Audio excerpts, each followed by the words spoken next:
Hello दोस्तों, नमस्ते, प्रणाम सभी को, जय श्री राम। मैं हूँ सीमा मौर्य, मेरा चैनल है सीमा रंगत। आप सभी को सीमा रंगत चैनल में स्वागत है। और आप सबके बीच में एक बेटी विवाह गीत लेके आए दोस्तों। कैसा लगा कमेंट करके जरूर बताइएगा। अपनी छोटी बहन के ऊपर आप लोग प्यार आशीर्वाद दुलार बनाए रखिएगा। और आप लोग कैसे हो, उम्मीद करती हूँ आप लोग स्वस्थ होंगे, मस्त होंगे, अपने अपने कामों में व्यस्त होंगे। और अपनी छोटी बहन का आप लोग ज्यादा से ज्यादा सपोर्ट करें, लाइक करें, शेयर करें, कमेंट करके जरूर बताइएगा आप लोग कैसा है ये विवाह गीत। हेलो दोस्तों, नमस्ते, प्रणाम। मैं हूँ संगीत बाई किरण, संगीत बाई चैनल पे आप लोग का स्वागत है। दोस्तों, एक बेटी विवाह गीत लेकर आए हैं। कैसा लगेगा कमेंट बॉक्स में जरूर बताइएगा। अपनी छोटी बहन के ऊपर प्यार दुलार आशीर्वाद बनाए रखिएगा दोस्तों। तो चलिए सुनाते हैं। यही पार गंगा वही रे पार जमुना, अरे बीचवा बहेला बलुआ रे तारे लालनवा, अरे बीचवा बहेला बलुआ रे तारे लालनवा।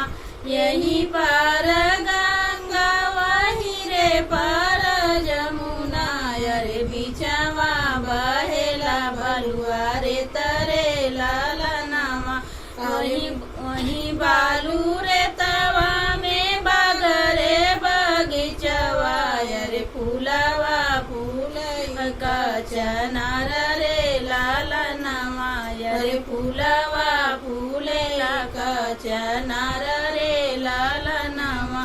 वही बालू रे तवा में बागरे बगीचवा, अरे फूलवा फूल का चनार रे लालनवा, अरे फूलवा फूल का चनार रे लालनवा। फूल तोड़े चललीनी बेटी हो कवन देई, फूलवा तोड़लिनिया चल भर रे लालनवा, अरे फूलवा तोड़लिया चल भर रे लालनवा।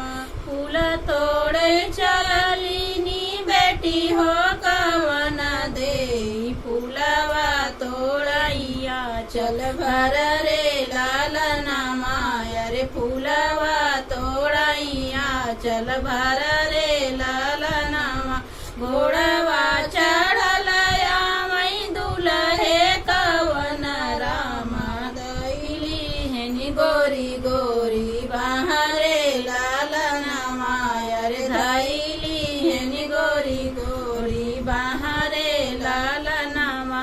घोड़वा चढ़ल आमई दुल्हे कवन रामा, धैली हेनी गोरी गोरी बाहरे लालनवा, अरे धैली हेनी गोरी गोरी बाहरे लालनवा।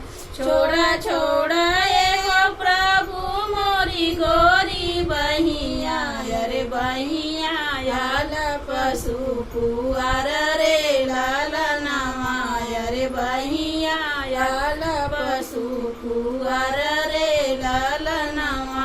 छोड़ा छोड़ा ए प्रभु मोरी गोरी बहिया, अरे बहिया आल पशु पुआर रे लालनवा, अरे बहिया आल पशु पुआर रे लालनवा।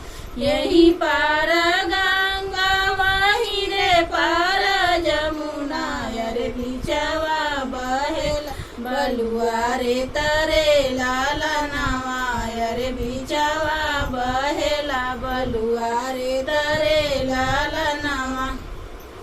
तो आप सभी को विवाह गीत कैसा लगा कमेंट करके जरूर बताइएगा।